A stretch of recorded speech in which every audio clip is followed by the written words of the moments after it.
So nose cone being glued in place, and here's the next thing.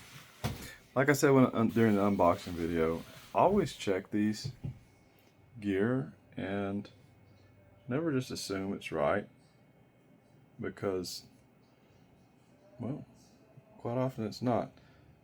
This isn't really bad, except for, this is a pretty good sized plane, and this tolerance here between the edge and that bolt, that one's pretty good over here. That one's kind of thin, and you can't see the other side because it's being glued in.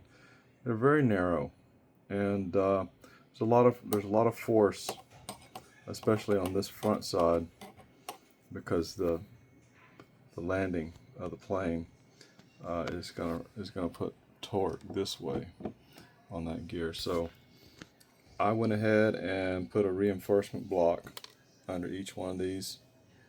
That one came a little shorter than I wanted, that gap right there, but it still works. It's cool. There's a lot more material down in there. You can kind of see I got that block right there. It hangs over, so there's a little more material side to side, and the same thing is actually happening on the other side. Actually, it's hanging over even more.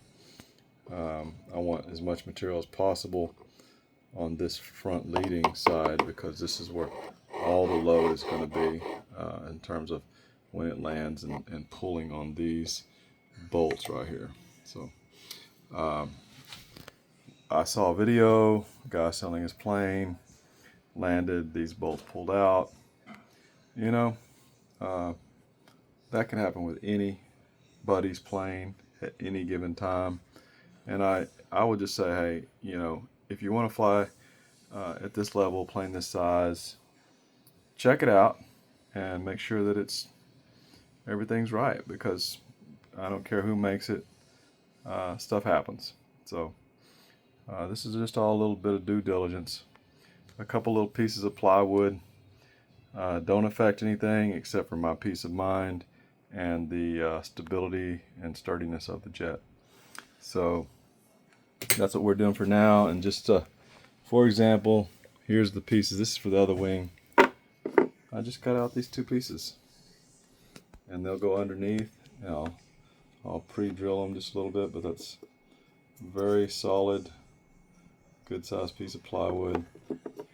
And again, the leading edge block is the most important, but both sides matter. So there's going to be plenty of meat on that leading edge, plenty to bolt through, and longer bolts as well.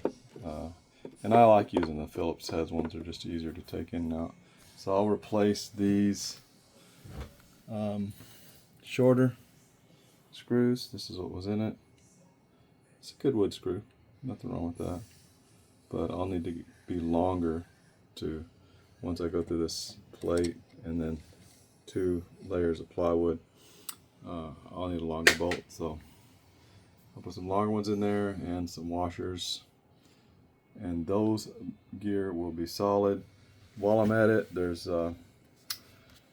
usually this is what happens with these little fiberglass details and stuff. They just screw the screws into the fiberglass. So I just take and chop up little bits of popsicle stick like that, and while I'm at it, I'll glue those behind the fiberglass so that the wood screws stay in. So I couldn't get to all of them right now because I'm gluing the blocks, but there's one right there, and there's one right there, and there's this particular one in the corner.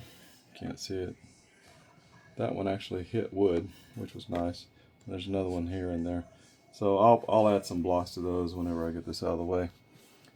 So that's about it. So I'm gonna leave you there. Bye.